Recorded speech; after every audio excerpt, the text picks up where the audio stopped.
is Disney's terrible Strange World. What? The flop that walked so Wish could run. Off of a cliff. And honestly, this should have been a bold new project for Disney. An original adventure movie harkening back to the era of Atlantis and Treasure Planet. Disney?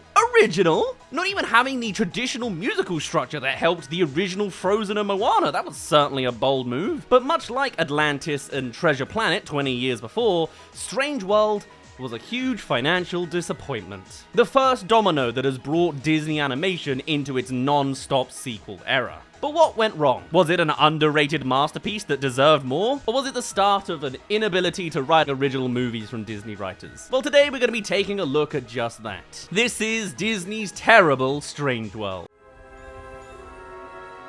We begin with the extended Disney 100 emblem in perhaps the first movie that actually used it. Started in Strange World, ended at Wish. What a floptastic anniversary that proved to be.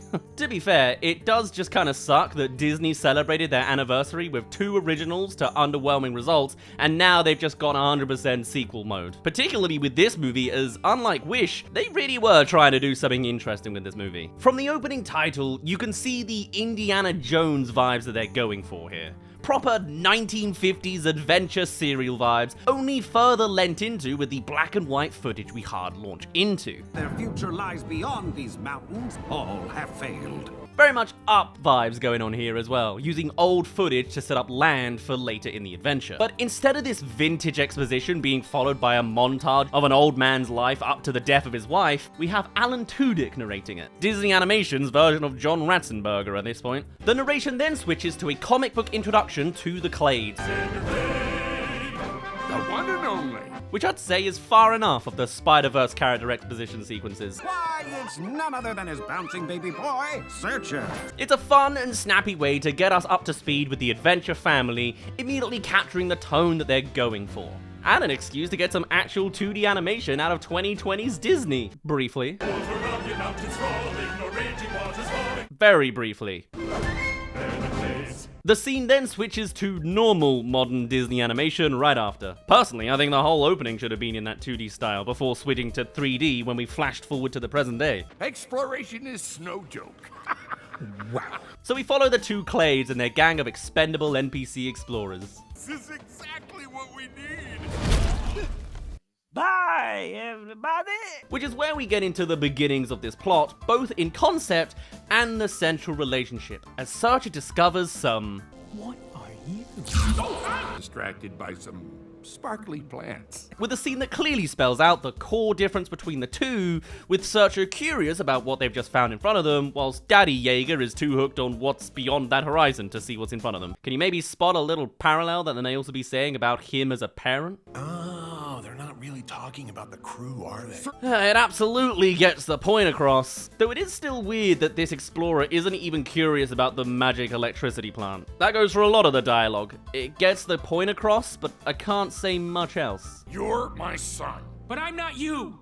It's fine. And then yeah, stubborn dad walks away and we go 25 years forwards. And honestly, initially, it's pretty cool seeing how these plants have been adapted into this world. And another thing I do appreciate is that this story takes place in its own world and doesn't waste time explaining how humans got here or what their history is. Just like Disney's fairy tale fare, there's no need to explain absolutely everything and try to fit this world with ours. Just in the same way as I don't need to know where Frozen is set in relation to the rest of the Scandinavian countries. Just seeing the technology they now have, you can see how far this world has developed in just 25 years. Though this doesn't mean we can't be left alone without one character turning up whose sole existence is just to say this. If it weren't for what you discovered, there'd be no power or lights or cars or... Did we get all that? And then all of a sudden, as we see from the subsequent scenes, it does start to go, you did all that in 25 years? Like, we got a fridge and an espresso machine all got developed as well? They did like 2 centuries worth of development in 25 years. That's crazy. But hey, this is a heightened adventure serial world in an animated movie. I'm not gonna overthink the logic here. I mean, despite not having electricity, they apparently had old school cameras, judging by the opening. Anyway, I will continue to highlight the heavy-handed exposition. No pando means no power. Thanks for letting us know, authentic sounding radio conversation. What could possibly go wrong? It's here we can see a collection of potentially great things. Searcher and his wife's dynamic for one. Although it is a reminder that we are far into the era of relatable Disney dialogue. Coffee first. Good morning later. Hey, it fits better in this world than perhaps the other Disney fare, like, I don't know, Wish. But still, this is how this movie will be speaking to us for most of the time. But at least here we have a Disney movie not socially awkward about a couple kissing. Apart from their son Ethan, anyway. This is the first image that has to be imprinted on my brain this morning. Guess it's the older movies that either avoided that or had to be the big crescendo at the end. None of these characters conform to traditional archetype standards either, so we have to love that. They even managed to get a house-style classic Disney dog in this too, and I appreciate it when they can pull off an old-style character design into the CG animation. Anyway, Ethan being a teenager, you can start to see how some parallels are to come. Ethan's a teenager.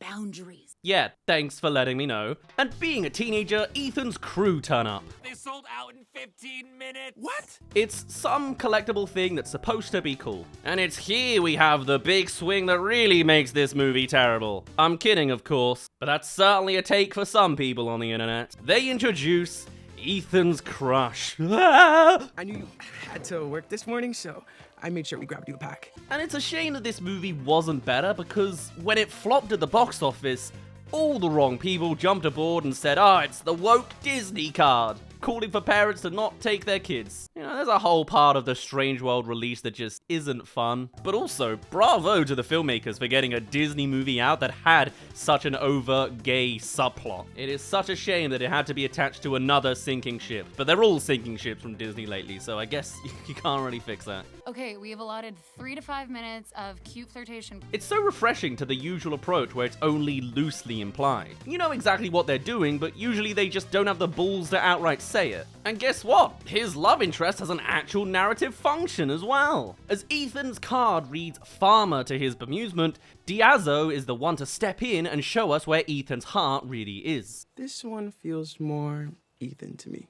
It's still very much spelt out to us, but it's nice to get some of that through visual storytelling. We're then due an embarrassing dad sequence. You must be Diazzo. He talks about you all the time. Not all the time. Don't push it, Dad.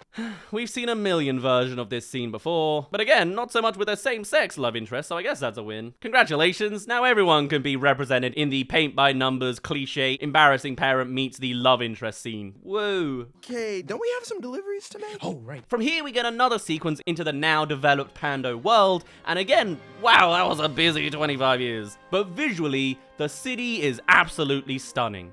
As with a lot of these modern Disney movies, the animation is often not the problem. Usually, it's not trusting the audience to do more of the work. Like, I think we can get plenty of clues about Searcher's insecurities around Ethan and his desires as a character. Just the visual of Yeager's face could punctuate that, but no, we get, You know he's gonna grow up to be just like me and leave you just like I did. thanks for letting us know. And just saying, this really is the MO of the movie. Thinks of Jaeger Clade as this amazing hero. That's only because they didn't have him as a father. The dynamic here with Searcher and Ethan is nice, it's just the dialogue itself leaves little to work out. But hey, at least we're seeing the bad dads getting called out, unlike the emotional abuse we saw unfold in Chicken Little.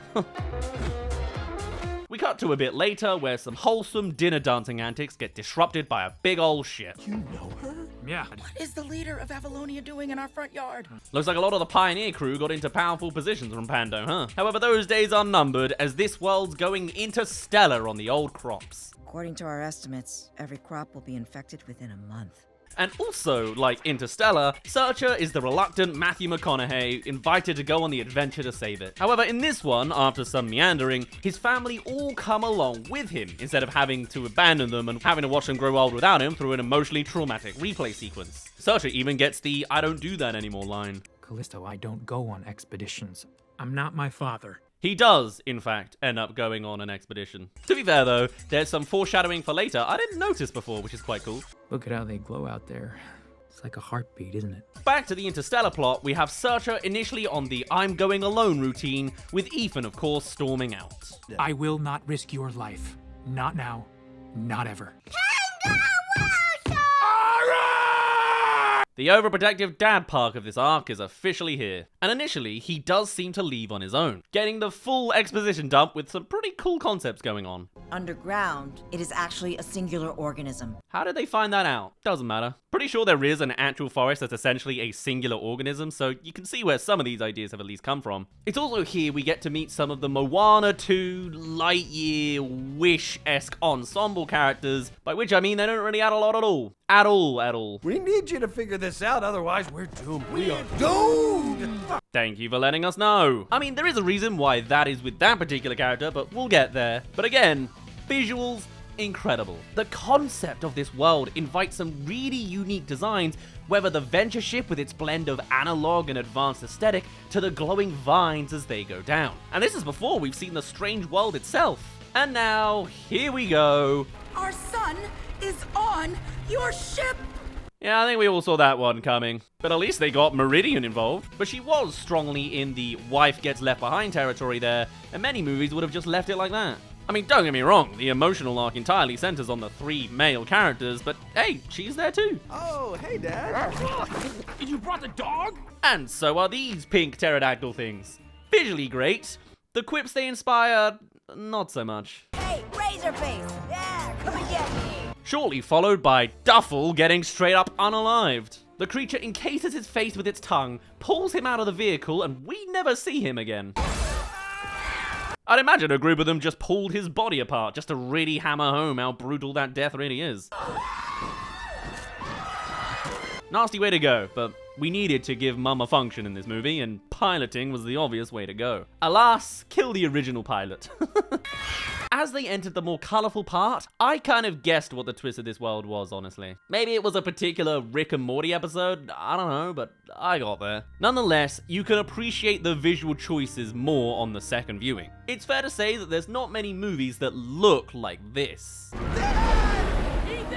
Maybe in years to come, this is a movie to do a live-action remake of. One that didn't quite work, but had a great concept. I personally would love that. I've heard more and more murmurings of taking bad movies and remaking them, reboot them, make them good, you know, the second time through. But maybe right now, still too soon. Please cancel all the remakes already, but you know that they won't. I mean, it still is too soon for the now in production live-action Moana. We are definitely off the map now. This is where the animation isn't just great, but also creative. The invention of these designs is something you've got to appreciate. And of course, this is a Disney movie, you've got to have a lovable, non-verbal side character. Alas, this blue jelly character, another blob. We'll see more of him in a bit. We've got an inevitable reunion to deal with. The one, the only... Dad? Interjected with what they're doing at the venture, so they can leave that briefly on a needle drop before we're back to the reunion with a solid gag. But I am not an oddly shaped rock. That's exactly what an oddly shaped rock would say. And they play the disconnected father and son dynamic equally as solid. The hug or handshake collision being a prime example. Very hiccup and stoic, but suspiciously right down to the contrasting character designs. Except, of course, Jaeger actually lived to see Sergio have a family. All the while, Clade III has gone off to find them. I don't know where he is. What?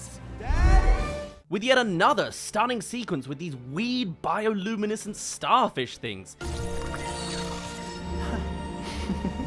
It's funny that both this and Elio both have those sort of out there alien designs, but whereas that comes off as cartoony and uninteresting in Elio, here it succeeds in the opposite. Considering what all these creatures are a part of, as we find out, you can tell that this was considered in their design, both the creature and the landscape. And I do wonder if one thing that the marketing missed was leaning into the mystery of where they are, because I think that's a major selling point. And instead, the trailer told you nothing other than, this family has found a weird place, without any emphasis on the fact that where they are is a mystery.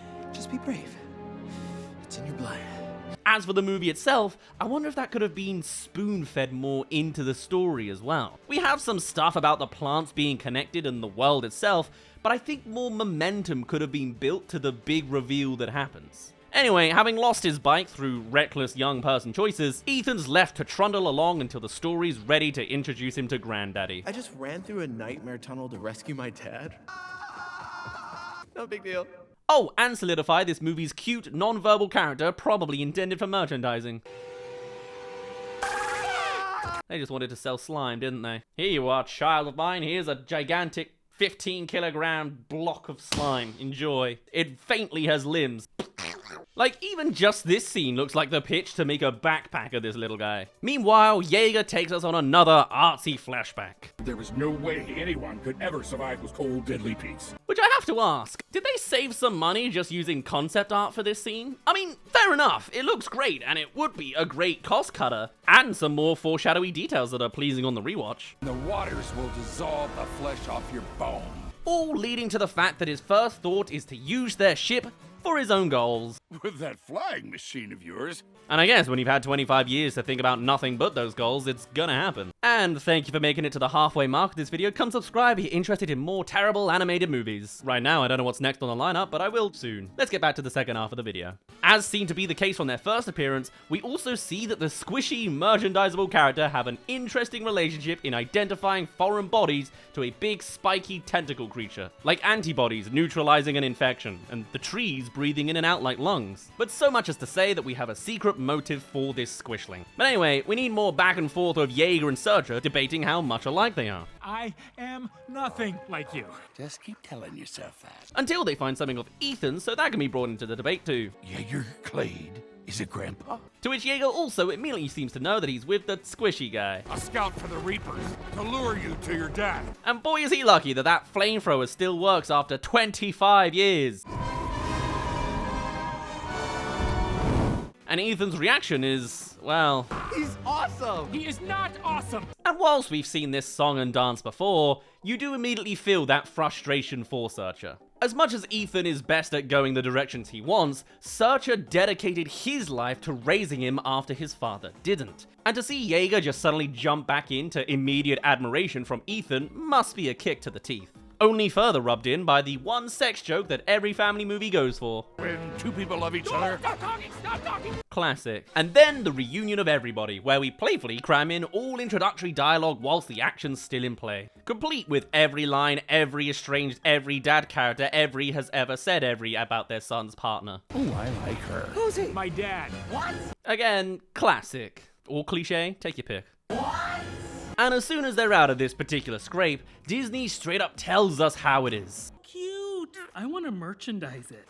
Didn't I say? They're not even hiding it on a meta level. Ironically, judging by how this movie did, I doubt the sales actually did that well. Whatever, we haven't had the father-son bickering for a good bit now, let's hear it. Silly little plant. Not silly. Boring little plant. And of course, this story is about this broken relationship. But man, they draw out this back and forth. There's 3 different scenes that are essentially the same one. It's just this time, everyone watching on unimpressed. Find boring. Your terrible comeback. Which makes me feel bad for Searcher, as they should totally be backing him up that his plant revolutionized the entire society. In 25 years! It's pretty impressive that he got his own statue in this world, but everyone just sort of treats him like a loser here. How does that line up in any way? Even when Callisto says Searcher's right, she immediately appeases his dad as well. Like, no, you can make clear that the mission that the whole of society is relying on is the mission. It didn't even want to be here. Oi, oi, oi. We have a neat montage of the adventure here with the crew all getting along, never acknowledging that shuffler guy who died at all. I'm pretty sure he just never gets mentioned again either. But there is some stuff of merit to highlight, like Searcher's face as he sees Ethan in awe at Jaeger. Man, these characters make it just sound like I'm talking in code. Also, cloud sperms? Cloud sperms that make for a pretty good demonstration of the fact that Ethan isn't the same kind of explorer as Jaeger. Come on, get.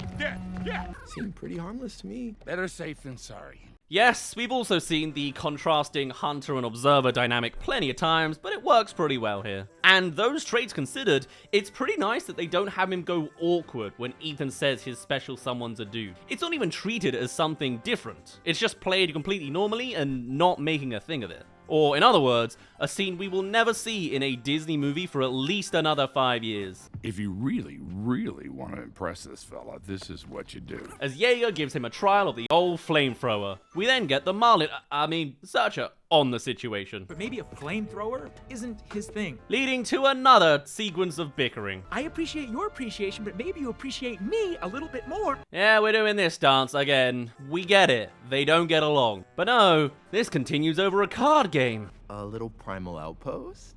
A scene that was an absolutely great display of generational differences when it was done in Arthur Christmas already. That's how you manage this scene. And I'm not saying they should have done it the same here, but this version here just gives us nothing we didn't already know. The objective isn't to destroy monsters, to build a working civilization. Interesting framing of the scene when the guy who literally did that is his dad. I'm not even really defending Sergio here, as he's also characterized as someone who doesn't get it. I'm just like, the farmer who changed civilization doesn't get the point of a working civilization? Anyway, let's watch Disney be self-aware of itself whilst in the midst of one of the movies it's describing. And no bad guys? What kind of game has no bad guys? Yeah. Ironically, one of the few examples here I'd say they genuinely didn't need one in saying that. You can see what this scene's trying to do, but I've just seen it done so much better. Anyway, time for some interaction between Jaeger and Meridian, because we haven't had much of that beyond I like her so far. Destiny.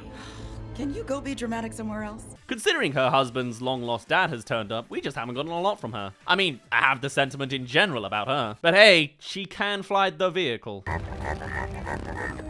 Except here, where some bogey bean characters are doing it for her. You gotta get over an acid sea somehow, I guess. Though why did they leave the damn dog outside for this bit? Oh well, at least he got inside before the tentacles returned. I guess they're the villains, though even that sentiment goes modern Disney in a bit. Antagonists, I guess. But beyond the video game-esque Pando throwing going on, there's a nice touch of Jaeger belatedly teaching Sergio how to throw a ball. Center your weight, breathe in, focus, follow through. And once they're done with these guys turning up until they're next needed for Jeopardy, we then even get the father and son sharing a beer moment. Going down the trope bingo with this one. Not too bad at all. With the two of them actually listening to each other for maybe the first time. You want to know why I didn't try harder to come home? It's certainly a palate cleanser from the bickering trilogy. I get that you needed that for this bit, but really? The same scene 3 times? Mind you, I still didn't quite get whether they were getting along now or not. Could you point it out for me, movie, please? Look at that. They're finally getting along. Thank you. Followed by some actual emotional arc dialogue with Meridian, so that's nice. Never seen you so happy as you are down here. It's a cute scene, and I don't mind that things slow down here, though it does highlight that a lot of this portion of the movie is pretty slow paced. It's been a lot of family bickering to get to this point. I just feel like I'm in my element. I don't know. Anyway, let's get some exposition from an empty character that I completely forgot about. President Maul, the Reapers are here, and they brought friends. Oh look, Pando is a defenseless plant being attacked by evil. Looks like we're turning the venture into the world's biggest crop duster. But our boy Ethan's on the wavelength that something's very wrong. Doesn't feel right to me. I don't want to kill all these creatures. It's confrontation time, Ethan. Are you saying you want to be an explorer? Hey! And this is probably the best this movie does at representing the generational trauma in its story. Sergio is defined by not being his dad so much that he can't see that he's now doing the same to his own son, of course mirroring the opening of the movie. I know you, Ethan. And this isn't you. A point he gets to after getting worked up about his own trauma. It's this scene I've raised before as a reminder that there is kind of a great movie in here. Alas, Ethan gets angry and jumps off the ship. Ethan! Ethan! Thankfully, this is animation logic, so he's able to quickly get on one of those floaty bikes just in time for our emotional crescendo. We've reached our emotional climax, people. Sergio finally realizes he's done exactly what his dad did to him, and the stunned silence and the visuals tell us everything we need to. I worked so hard to be the exact opposite of my dad. Looks like I ended up just like him. Thanks for letting us know! And now we've both experienced and then outright stated this emotional arc, it's time to get to the big reveal finally. Let's get that giant eye opening up. A really, really big eye. Because yes, the big reveal that a few of us worked out earlier down the road is that this entire place exists on one giant creature. This is a secret inside the body movie, just without the shrinking, which again is why I love the idea of this movie. Obviously, there is both the literal intrigue of this world and the metaphorical one of reviewing how we treat our world as if it was a living thing. Because even if it's not singularly alive, a whole damn chunk of it is. We've been living on the back of this giant creature? Took you long enough. Are we spotting some commentary here? And you can't even say it's even being preachy. It's very literal to this plot. It's very well adapted and baked in. This world that we live on is a living thing. Again, we won't see Disney put out scenes again like this for a good long time, I suspect. Mentioning they saw the other side of the mountains, this of course doesn't float well with the guy who dedicated his whole life to that. Giving us the big moment where Searcher has truly overcome the insecurities of his father. I'm about to destroy mine for my son, something you could never do. Supporting his son's path even at the detriment of his own. Here, the other side of the mountains is due east. However, it's not going to be so easy as the old president isn't so hot on this new protect our world theory. You are going to destroy Avalonia! Followed by a sequence with a dog that fills right out of that part of Pirates of the Caribbean. Hey, come on, open the door. Come on, Legend. And you got to appreciate the little bit where Splat slips through and sorts everything, but still lets Legend open the door. And then this bit of easy scapegoat. Qualified to fly this ship, all yours. That's one way to write yourself out of this corner. Also, I swear she says this before she sees them. Was that Searcher in Ethan? And then another moment for the useless character. I got this. What the hell is wrong with you? And I thought the Taika Waititi character in Lightyear was useless. Into the climax we go, with Searcher digging into the green stuff, Meridian flying about, and Yeager looking regretfully at a compass. It's a pretty solid climax, I have to say. The action's solid, the emotional beats are good, both father and son dynamics having their moment to do the feels. The father and son reunited, nice. And yeah, what else to say? It's an entertaining climax. In fact, oddly satisfying as they crack into it. Get out of the way! Here they come! Until perhaps the largest scale fake death scene of all time. We did it! Right? They, for the minute, had in fact not done it. Only kidding, the little Fanta bubbles are back to get cracking on mending a broken heart. Both literally, and then of course all three generations stood together. Ain't that nice? As is this goodbye sequence, with one large visual of all the bizarre creatures we've met on the way. It's the Jurassic body part sequence. They're more realistic looking dinosaurs than in Good Dinosaur anyway. Still feel bad for the guy that got killed and everyone's forgotten about. No worries, we've got family sentiment instead. I'd like to make one stop. For my dad. Complemented by a bunch of characters I didn't even know were on the ship, looking at the big old creature in awe. But of course the important bit is Yeager being the last one to cross the emotional arc finish line. And how does it feel? Perfect. And that's it. That's the end. Oh wait, 1 year later title card. Resolution time, sure thing. All told through Ethan's letter, we see Yeager... We can surprise. We see Ethan now traveling in a balloon with Diazzo, going on adventures and all that jazz, and then Meridian doing their hard launch into wind-powered electricity, so there's that resolution. Again, if they were able to do so much with plant power in 25 years, I guess it makes sense that it only took them 1 year to massively reincorporate the entire electronic energy industry of the entire world that they know, at least, all in one shot. Like, I feel like that itself is a massive political uprising drama, but yeah, sure, easy resolution. And finally, Searcher and Yeager are farming together because it's never too late to reconnect, before giving this one final shot of the big turtle they all live on.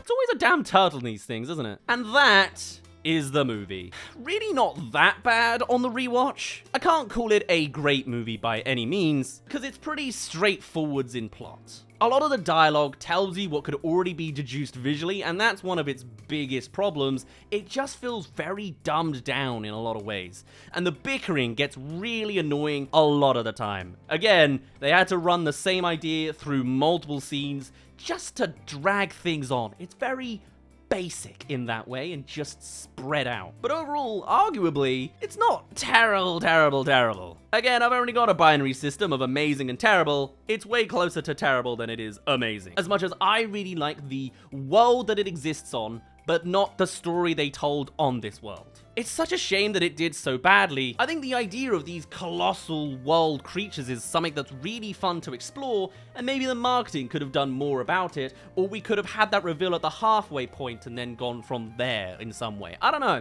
It was more the generational family shtick that it ran on and then did nothing else that really brings this movie down, because almost every other aspect I absolutely adore. I love the solar punk genre on the surface world, and I love actually being able to see how these were all elements of body parts on the inside on the rewatch. The acid that removes flesh off the bone is stomach acid. The blob is a kind of antibody, alerting the immune system to attack the virus that is the pando. There's a lot of really interesting ideas and developments. It's just the core at the center is so flat. And it's such a shame that it did so badly and was in this form, as this was the first strike on Disney original movies. It was such a swing to do a movie with this kind of story out of nowhere. I guess Wreck-It Ralph and Big Hero 6 also seemed pretty random in the lineup, but this was such a creative concept to go for, and they just weren't rewarded for it. They just got little returns and worse of the press making an issue about having an openly gay character. I think there's a real argument to be made of reviving a story like this or changing it and adapting it, because I think there's something amazing hidden in its core, but unless it learns to shed so much of the muck that surrounds it,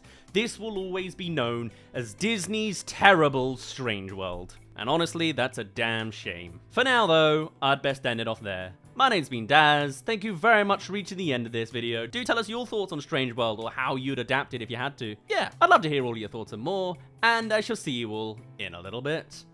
Cheerio!